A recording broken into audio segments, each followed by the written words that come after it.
Hello കൂട്ടുകാരെ, എല്ലാവർക്കും സുഖമാണല്ലോ. എല്ലാവർക്കും സുഖമെന്ന് വിശ്വസിക്കുന്നു. ഇന്ന് ഞാൻ ഉച്ചയ്ക്ക് ഊണിന് അടുക്കളയിലോട്ട് കയറിയപ്പം എനിക്ക് പെട്ടെന്ന് ഒരു വെണ്ടയ്ക്ക വെച്ചിട്ട് തൈര് വെച്ചൊരു സ്പെഷ്യൽ കറി ഉണ്ടാക്കണമെന്ന് എനിക്ക് തോന്നി. അപ്പോൾ അതെൻ്റെ കൂട്ടുകാർക്ക് കൂടെ ഷെയർ ചെയ്യാമെന്ന് വിചാരിച്ചിട്ടാണ് ഞാൻ ഈ വീഡിയോ ചെയ്യുന്നത്. അപ്പോൾ ഞാനൊരു വെണ്ടയ്ക്ക എടുത്ത് അതാണെന്നുണ്ടെങ്കിൽ ഒരു 7-10 വെണ്ടയ്ക്ക എടുത്ത് കേട്ടോ. അതിനെ ഒന്ന് നീളത്തിലൊന്ന് ഞാനിങ്ങനെ റൗണ്ടായിട്ടൊന്ന് കട്ട് ചെയ്തെടുക്കുന്നുണ്ട്. അത് കഴിഞ്ഞിട്ട് ഒരു ബൗൾ എടുത്ത് ഇതിലേക്ക് ഞാനൊരു 1/2 കപ്പ് തൈര് എടുക്കുന്നുണ്ട്. തൈരെടുത്തു. ഇതിലേക്ക് ഞാനാണെന്നുണ്ടെങ്കിൽ ഒരു 1/2 ടീസ്പൂൺ മുളക് പൊടി, എന്നിട്ട് അതിൻ്റെ കൂടെ 1/2 ടീസ്പൂൺ മല്ലിപ്പൊടി, എന്നിട്ട് 1/4 ടീസ്പൂൺ ജീരകം പൊടിച്ചത്, 1/4 ടീസ്പൂൺ മഞ്ഞൾപ്പൊടി, 1/4 ടീസ്പൂൺ ഗരം മസാല. അത് കഴിഞ്ഞിട്ടാണെന്നുണ്ടെങ്കിൽ ഇത് ഇത്രയും കൂടെ നന്നായിട്ട് ഇങ്ങനെ ഒന്ന് മിക്സ് ചെയ്യുന്നുണ്ട് കേട്ടോ. അപ്പോൾ ആ തൈരും ആ മസാലയും കൂടെ നന്നായിട്ടൊന്ന് മിക്സ് ആക്കുന്നുണ്ട്. അപ്പോൾ കണ്ടില്ല, അപ്പോൾ നന്നായിട്ട് മിക്സ് ചെയ്ത് വെച്ചിട്ടുണ്ട്. അപ്പോൾ ഇത് ഇവിടെ ഇരിക്കട്ടെ. അത് കഴിഞ്ഞ് പാനടപ്പയിലോട്ട് വെച്ച് ഇതിലേക്ക് ഞാനൊരു 2 ടീസ്പൂൺ എണ്ണ ഒഴിച്ചു. എണ്ണ ഒഴിച്ചിട്ട് ഞാൻ ആ നീളത്തിൽ കട്ട് ചെയ്ത് വെച്ച വെണ്ടയ്ക്ക അതിലേക്ക് അങ്ങനെ ഇട്ട് കൊടുത്തു കേട്ടോ. എന്നിട്ട് ഈ വെണ്ടയ്ക്കയുടെ കൂടെ ഒരു പിഞ്ച് മഞ്ഞൾപ്പൊടിയും അതുപോലെ തന്നെ ആണെന്നുണ്ടെങ്കിൽ ആവശ്യത്തിന് ഉപ്പും കൂടെ ചേർത്ത് കൊടുക്കുന്നുണ്ട്. ഇത് ഇത്രയും കൂടെ ചേർത്തിട്ട് ഇനി ഈ വെണ്ടയ്ക്ക നന്നായിട്ടൊന്ന് വഴറ്റി ഒന്ന് ഫ്രൈ ചെയ്തെടുക്കണം കേട്ടോ. ഭയങ്കര ടേസ്റ്റ് ആയിട്ടുള്ള സംഭവമാണ്. അപ്പോൾ എൻ്റെ കൂട്ടുകാർ മിസ് ചെയ്യാതെ ഒന്ന് ചെയ്ത് നോക്കണം കേട്ടോ, എങ്കിലേ അതിൻ്റെ ടേസ്റ്റ് മനസ്സിലാകത്തുള്ളൂ. കണ്ടില്ല, അപ്പോൾ വെണ്ടയ്ക്ക നന്നായിട്ട് ഫ്രൈ ആയിട്ടുണ്ട്. അപ്പോൾ ഞാൻ ഈ പാനിൽ നിന്ന് വേറൊരു പാത്രത്തിലേക്ക് വെണ്ടയ്ക്ക ഇനി മാറ്റുന്നുണ്ട്. അത് മാറ്റിയതിന് ശേഷം ഞാനാണെങ്കിൽ അതേ പാനിലേക്ക് പിന്നെ ഒരു 2 ടീസ്പൂൺ എണ്ണ ഒഴിച്ചു. എന്നിട്ട് ഒരു സവാള ചെറുതായിട്ട് കൊത്തി അരിഞ്ഞത്, എന്നിട്ട് 2 പച്ചമുളക്, എന്നിട്ട് ഇത് രണ്ടും കൂടി നന്നായിട്ട് ഒന്ന് ഫ്രൈ ചെയ്യണം. ഒന്ന് വഴണ്ട് ഒന്ന് നന്നായിട്ടൊന്ന് ഫ്രൈ ആവണം.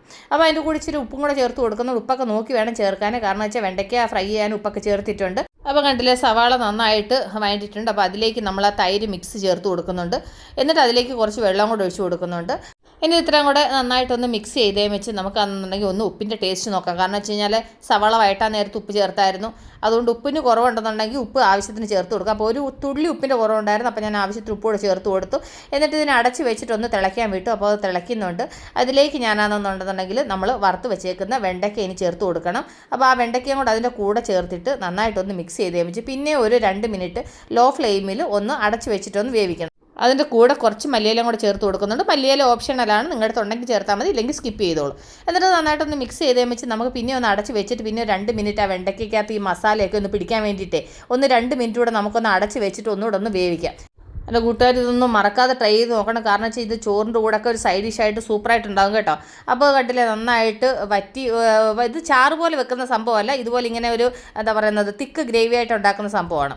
അപ്പോൾ നമ്മുടെ കറി റെഡി ആയിട്ടുണ്ടല്ലോ. അപ്പോൾ നമുക്കിനി സ്റ്റൗ ഓഫ് ചെയ്യാം. ഓഫ് ചെയ്തിട്ട് ഇനി ലഞ്ചിനുള്ള പരിപാടി നോക്കാം. രാവിലെ ഞാനാണെന്നുണ്ടെങ്കിൽ മുള്ളങ്കി സാമ്പാർ, അത് കഴിഞ്ഞിട്ടാണെന്നുണ്ടെങ്കിൽ ഉലുവച്ചീര തോരനൊക്കെ വെച്ചിട്ടുണ്ട്. അപ്പോൾ അതിൻ്റെ കൂട്ടത്തിൽ ഞാൻ പെട്ടെന്ന് എനിക്ക് ഇങ്ങനെ വെണ്ടയ്ക്ക കണ്ടപ്പോൾ ഇങ്ങനെ ഒന്ന് കഴിക്കണമെന്ന് തോന്നി, അങ്ങനെ ഞാൻ ഉണ്ടാക്കിയതാണ് കേട്ടോ. അപ്പോൾ ഭയങ്കര ടേസ്റ്റി ആയിട്ടുള്ള സംഭവമാണ്. അപ്പോൾ ഞാനാണെന്നുണ്ടെങ്കിൽ ചുമന്നരി ചോറും അതിൻ്റെ കൂട്ടത്തിൽ നമ്മളിപ്പം ഉണ്ടാക്കിയ വെണ്ടയ്ക്ക കറിയോ ഗ്രേവി എന്താണെന്ന് വെച്ചാൽ പറയാം കേട്ടോ. ഭയങ്കര ടേസ്റ്റ് ആയിട്ട് സംഭവമാണ് കേട്ടോ. കാരണം വെച്ചാൽ വലിയ പുളിപ്പൊന്നുമില്ല. വെണ്ടയ്ക്കയുടെ കൂടെ തൈരൂടൊക്കെ ആയപ്പോൾ നല്ല ഒരു ഡിഫറൻറ്റ് ടേസ്റ്റ് ഫീൽ ആവുന്നുണ്ട്. അത് കഴിഞ്ഞിട്ട് ഉലുവച്ചീര മുട്ടയും കൂടെ തോരൻ വെച്ചത്, അത് കഴിഞ്ഞിട്ട് പിന്നെ മുള്ളങ്കി റാഡിഷ് സാമ്പാർ, മൂലി അല്ലേ, നോർത്ത് സൈഡൊക്കെ അതിന് മൂലി എന്നല്ലേ പറയുന്നത്.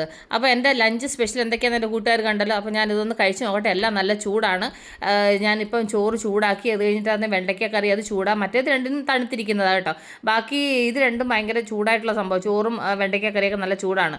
അപ്പോൾ അതിൻ്റെ ആ ടേസ്റ്റ് എൻ്റെ കൂട്ടുകാരോട് പറയാതിരുന്ന് കഴിഞ്ഞാൽ ശരിയാകത്തില്ലല്ലോ. അപ്പോൾ ആ ചോറിൻ്റെ കൂടെ അതൊന്ന് മിക്സ് ചെയ്തിട്ട് ഒന്ന് കഴിച്ചിട്ട് എങ്ങനെ ഉണ്ടെന്ന് പറയണമല്ലോ. അപ്പോൾ ഞാൻ ചോറിൻ്റെ കൂടെ ആ കറി ഇട്ടങ്ങോട്ട് ഇളക്കി ഒന്ന് കഴിച്ച് മക്കളെ, ആഹാ എന്താ ടേസ്റ്റ്, പറയാൻ വേറെ വാക്കുകളില്ല.